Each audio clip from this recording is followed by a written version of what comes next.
Hi friends, welcome to cine family 2. ప్రముఖ star మా ఛానల్లో ప్రసారమవుతున్న super hit serial Karthika Deepam serial heroine ప్రేమి విశ్వనాథ్ ఈ సీరియల్లో దీపా క్యారెక్టర్లో నటిస్తూ తనకంటూ ప్రత్యేకమైన గుర్తింపును సంపాదించుకుంది.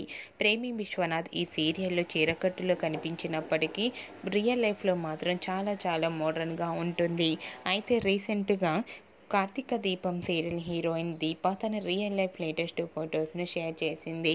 ఆ ఫొటోస్లో దీప తన కొడుకుతో కలిసి వీకెండ్ని చాలా హ్యాపీగా సరదాగా ఎంజాయ్ చేస్తూ కనిపించింది. ఆ ఫొటోస్ చూసిన వారంతా wow, super and beautiful ma'am అంటూ కామెంట్స్ పెడుతున్నారు. మీకు కూడా Karthika Deepam serial heroine Deepa weekend real life latest photos మీకు నచ్చినట్లయితే మీ అభిప్రాయాన్ని మీ కామెంట్ రూపంలో తెలియజేస్తూ లైక్ చేయండి, షేర్ చేయండి. మరిన్ని ఇంట్రెస్టింగ్ అండ్ లేటెస్ట్ అప్డేట్స్ కోసం మా సినీ ఫ్యామిలీ 2 ఛానల్ని సబ్స్క్రైబ్ చేసుకోండి.